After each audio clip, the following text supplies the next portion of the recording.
Hi everyone, welcome back. And in this series I'm going to show you how to do leaves. Now on my palette what I have is 3 different greens mixed up here. This one here was classic green, folk art. This one here is sap green, which is folk art.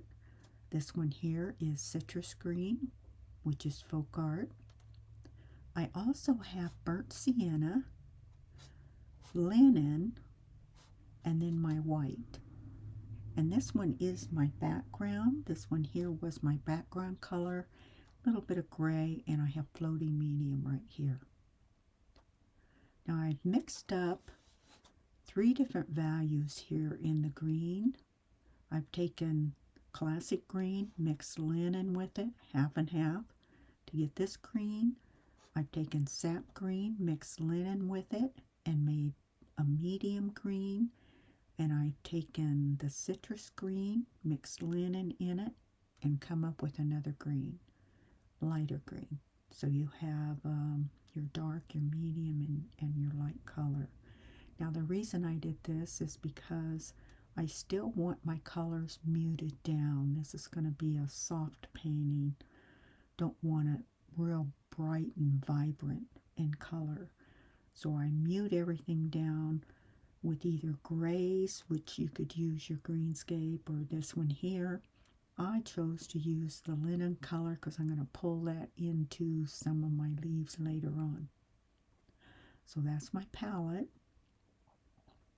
Now to keep my palette wet, it's not real hot here right now in California. So a lot of times what I'll do is I'll get my paints out, and if I know I'm not going to paint maybe for 30 minutes or an hour or whatever, I take my little fine mist squirt bottle and I squirt my palette. Just a light mist.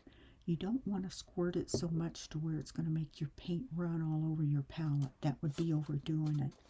And then what I do is I just take it and I cover it up like that with another styrofoam plate and set it aside, because a lot of these paints are paints that I used from yesterday, like the floating medium. These 4 colors here I used yesterday, and they're still workable, they're still fine, and I didn't have to throw them away or scoot them back into a palette. So what I've done now is I have taken some school chalk, which is your white school chalk, and I have sketched in my leaves where I want them. You can see I have them here, here, 3, 4, 5, 6, 7, 8, 9, 10, 11, 12, 13, 14. So I've got around 14 leaves here. Now if you need to screenshot this so that you have where I have these leaves, go ahead and do that now. Give you a few seconds to do that. Now one thing about when you're using school chalk, I have found that using the white is the best color, because if you use a chalk that has a color in it, like like you can buy a box with different colors in it, when you put that on your canvas and then you paint over it, sometimes it leaves the chalk residue underneath your painting. So I have found that the white school chalk really works the best.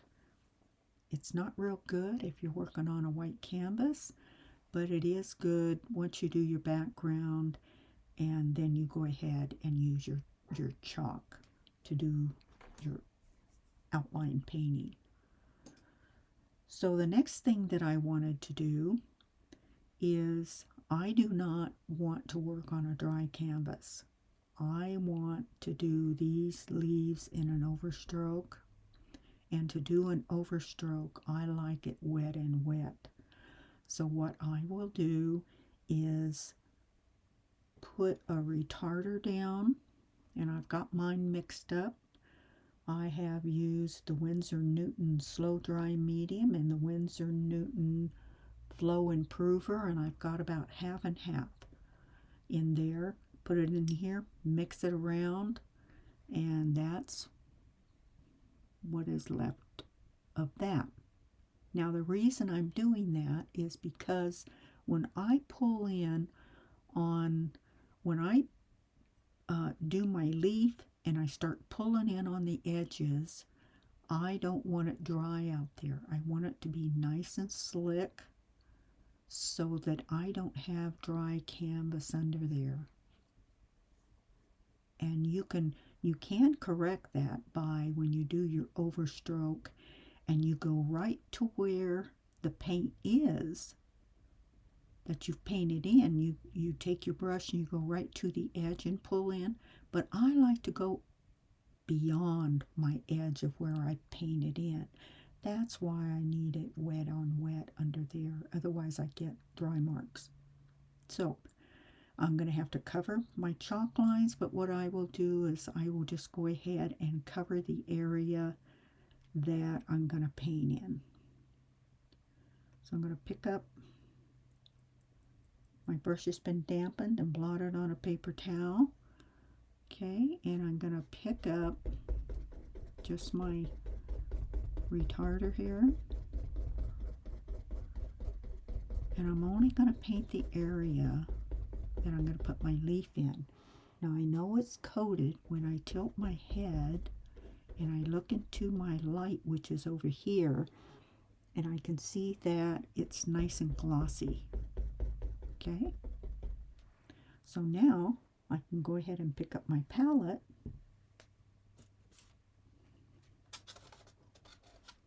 and then I can do double load. Choose whatever color you want to. Go in here, do a double load on it, and I'm first going to paint a basic brush stroke, a leaf stroke that we use. We call that when we do one stroking. So I'm going to place my brush right here. I'm going to pull it as long as I want to. Now I'm going to come back and I'm going to do some overstroking. Now again, I do my overstroking different. I do not go right to the edge of where the paint is. I go past the edge. Like if I was going to outline this again, this is how far I would come out. It's probably about 1/8 of an inch past. That's where I'm going to lay my brush stroke there. Okay, so it's going to be touch. Let me get out of the way here. It's going to be touch and flick into the center. Touch, flick, right into that center. Okay, that would be one edge of it. The other edge, touch, flick, and then I would come right down the center for a vein. Okay. Now, while this is wet, you can blot your brush off, and if I want to come back in with a little bit of color on one edge of that brush, I can come back and I can highlight that with a little bit of color. Let's see, I don't want it quite as bright as what I have on there. And I can certainly come back and I can tone that down like that. That's what makes this process so unique on this type of leaf, because you can do edgings on this that are really, really neat and different colors. Oops. And then come right back down. Okay, so that would be one leaf. Then I would wipe my brush off and I would go to my next set of leaves. Now I'm not going to talk a whole lot when I'm doing these other leaves over here. I'm just going to do them because they're going to take a while. Let me do one more set here.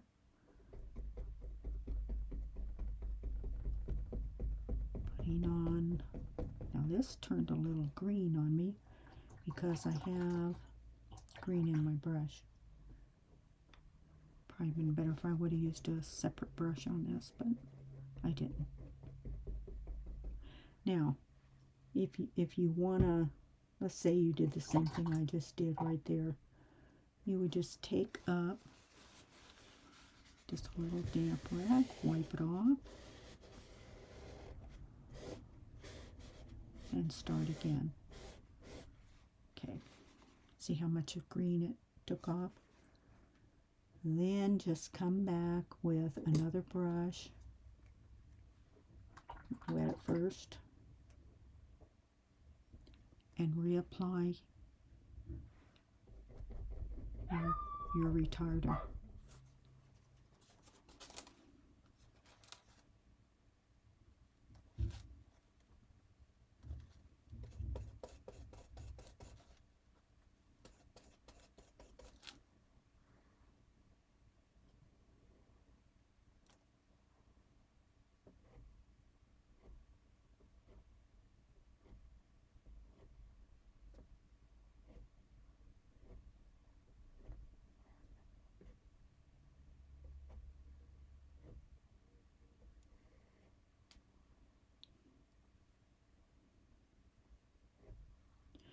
Now the only thing you have to remember is the more you sit on this brush,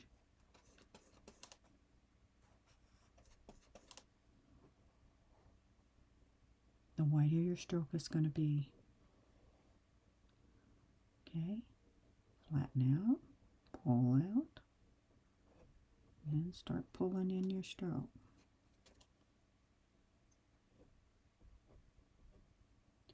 Now this is a little bit more transparent than this one up here. Okay,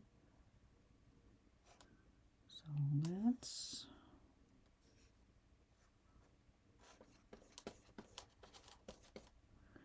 that means it had a little more medium on underneath it than this one over here. Okay, now let's go ahead and do this one. I have one over here.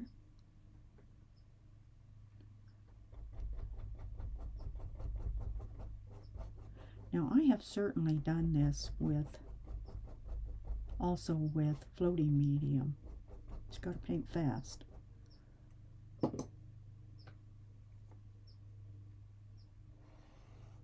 That length.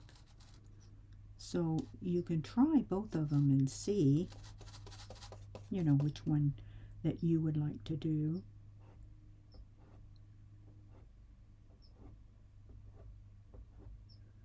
Again, touch, pull to that center vein there. And they get wider, gets wider as you go back to the base of it. And it gets smaller as you come to the front, kind of like a pine tree. When you're doing a pine tree. Let me come back, fatten that one up a little bit. Now it's got retarder under it, so it lets me do that. This one's a little bit straight. Let's bring this one out a little bit more. Let's see, we might want to edge that in another color, maybe. And I'm just picking up color, and then I can edge it in another color if I want to.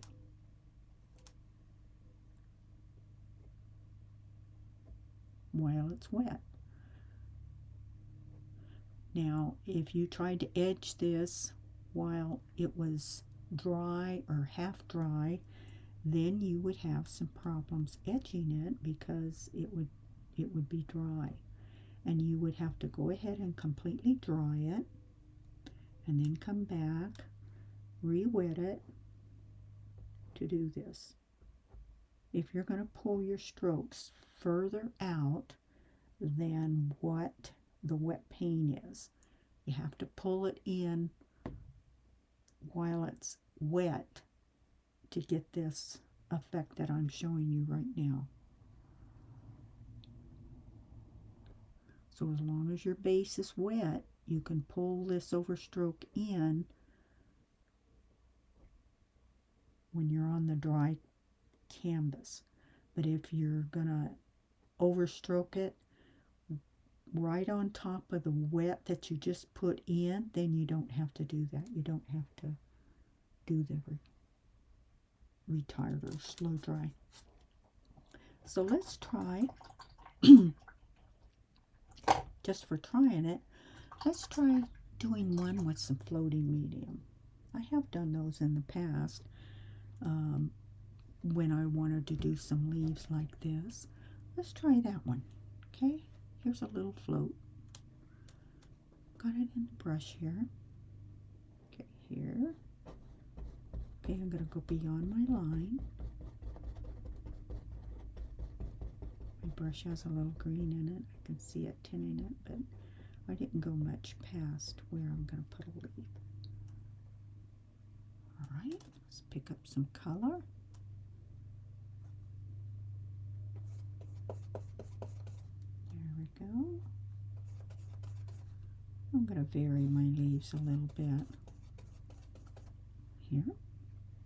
Alright, I was right here. You'll lose your spot too if you're not careful. Here. Okay, touch, pull, touch, pull.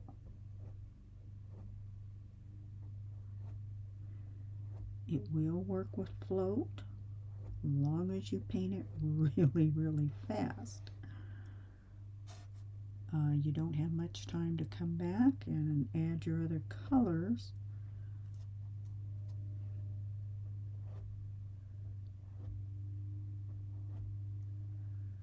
Okay.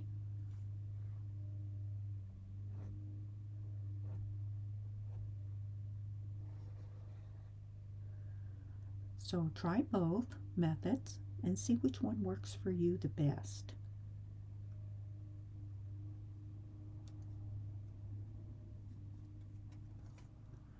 Okay, I want to see a vein right here. Now, this is still wet up here, so I'm going to come back in and I'm going to add some darker green here. Not liking that lighter color. Okay. Now, the only reason, again, I have this option is because I have retarder on there. And I wanted to come back and highlight that a different color. And having this retarder here gave me that option. To where if I had the floating medium would already be dry. It's already dry in the center here. So that's your options there. That's why a lot of times I use the blend. Because I might look up and say, oh, well, I'd like to change that up here, and I won't be able to do it if I have floating medium. All right, I am going to work my leaves all the way around. And when I come back, I will have all of this here done, and I will have all these leaves done. Okay, everyone, I have finished all the leaves on here. And now what I'd like to show you how to do is do a little bit of feathering type foliage, which you can do in the backdrop. If you can see this light feathering of green all along the foliage area on the outside here, see how it drops down here? I need to show you how to do that. See all this light work here? Real faint. See all of that that's in here? And how I get that effect is I keep my brush, I was using a 16, and I dirty brush pretty much everything, which means if I clean my brush while I'm painting, I just wipe it on a paper towel. That way I get all these mingled colors in here. So I just wiped my brush on a paper towel, and I dipped the back corner in some water. I have a water tub over here, and I dipped it in that. And I came over here and I had leftover paint. It was green. Let me move this so you can see it. It was green. See how faint that is? If you don't have any, just pick up a little bit, mix some water in it so that it's real faint in color. So you can't even see it on my brush, but I have water on my brush, and there's a light faint color of green.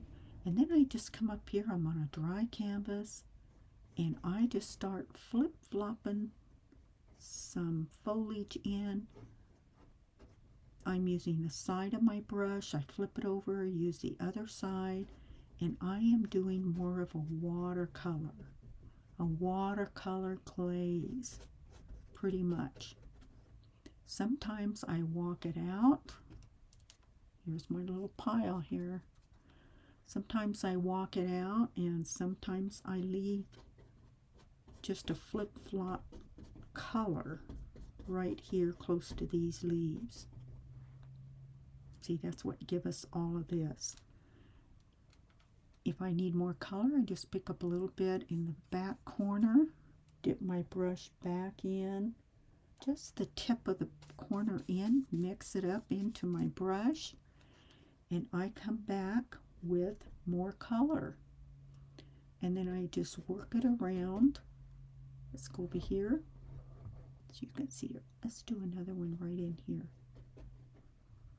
You see how I'm using the side of the brush, and I'm just flip-flopping this brush around, walking it out.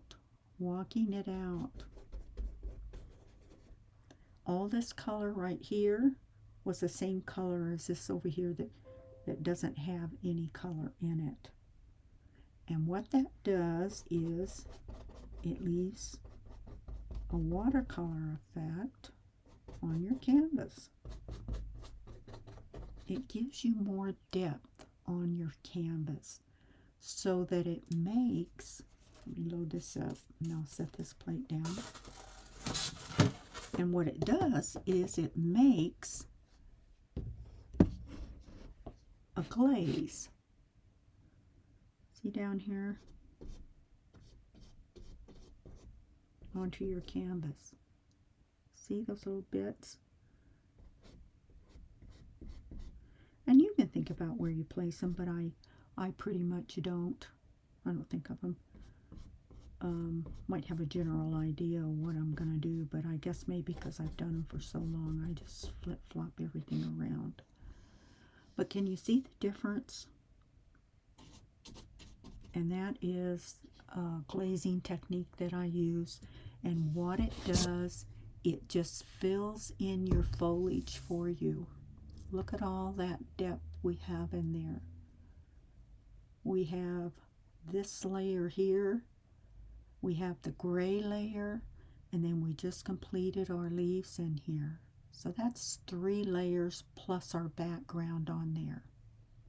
And this is what I do when I'm completely finished with this painting. I will come back again once I get the rose colors in, and I will glaze in other colors in the background, just like I did here with the green, so that all the colors in this painting are all around the whole painting.